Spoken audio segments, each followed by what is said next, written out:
Welcome back. This is Margaret's English Camp. I am so happy to be back. I had some complications from my shoulder surgery, so I had to be out for a while, but nevertheless, I am still here. And today's lesson is understanding contractions. So, thank you so much for joining me, and I am so happy to be back. Let's get started. This is Margaret's English Camp.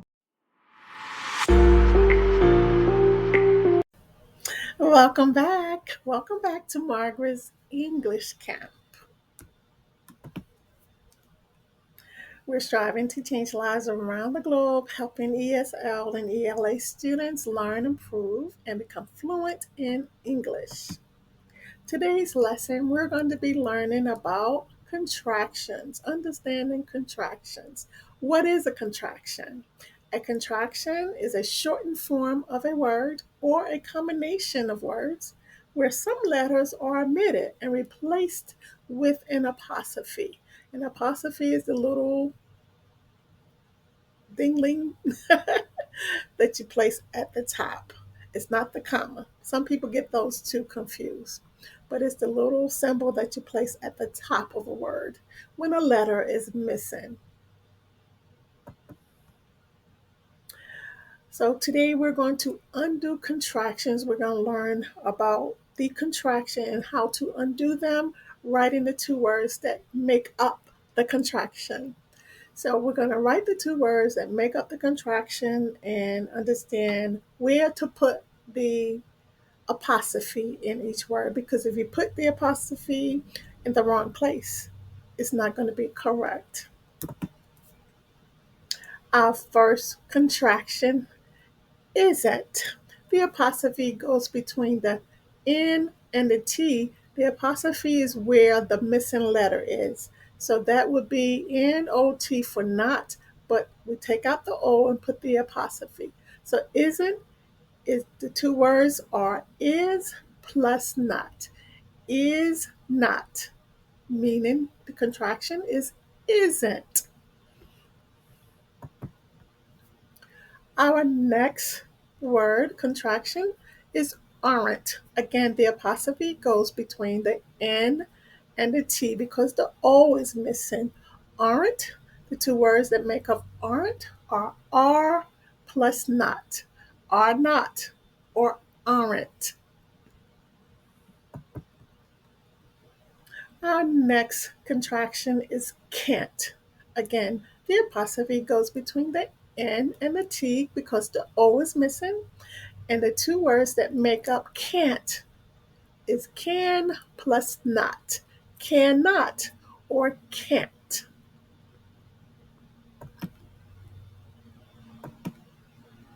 Our next contraction is there.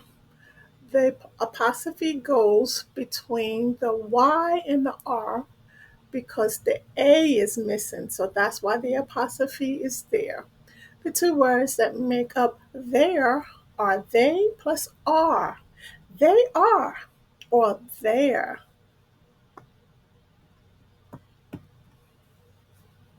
Our next contraction is don't. We're back to the apostrophe being between the N and the T because the O is missing. So we got the two words do plus not, do not, or don't. Our next contraction is could've. We have the apostrophe between the D and the V because there's two letters missing in the word have, the H and the A, so that's why we put the apostrophe there. The two words that make up could've are could plus have, could have, or could've.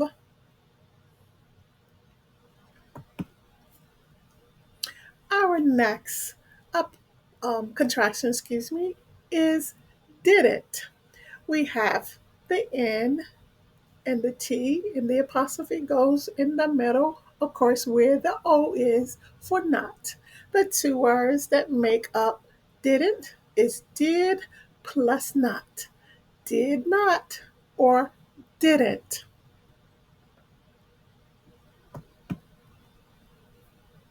Our next contraction is doesn't. We're back to putting the apostrophe between the N and the T because the O is missing in not. The two words that make up doesn't is does plus not.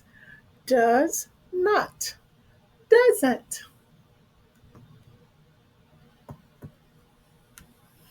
We're now on the word couldn't. The contraction couldn't. The two words that make up couldn't is could plus not. Could not or couldn't. The apostrophe is, of course, between the N and the T where the O is missing. Anytime the contraction has the word not included in it, you're going to put the apostrophe between the N and the T. They're all the same. If the contraction, one of the words is not, you put that apostrophe right between the N and the T. Some people get them confused. Couldn't, could plus not.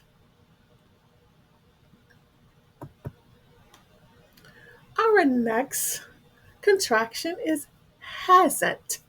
Same thing. The apostrophe goes between the N and the T because the O is missing. So the two words that make up hasn't is had plus not. Has not or hasn't. Our next contraction is haven't. Same thing here.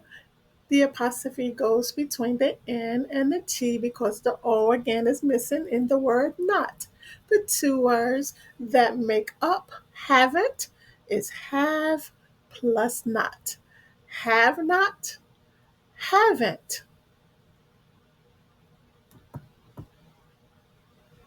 Our next contraction is he's. There's an I missing in is, so the apostrophe goes there in the place of the I. The two words that make up he's is he plus is. He is or he's. Our next contraction is she's. Same thing applies here. There's an I missing in the word is. So we place the apostrophe between the E and the S. The apostrophe goes where the I should be, but the I is missing. So that's why we put the apostrophe. The two words that make up she's is she plus is. She is or she's. Our next contraction is they'll. The apostrophe goes between the Y and the two L's because there's two letters missing there. The W and the I in will. So we place the apostrophe there where those two letters are missing. The two words that make up they'll are they plus will. They will or they'll.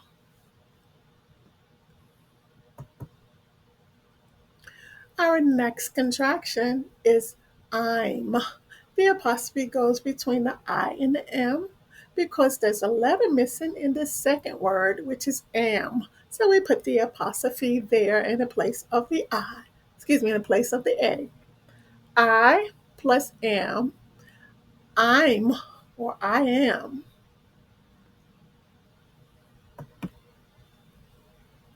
Our next contraction is IO. The apostrophe goes between the I and the two L's because WI is missing in the second word, which is will. The two words that make up IO is I plus will. I will, meaning IO. That is our last contraction. Thank you so much for joining me. I am so excited to be back.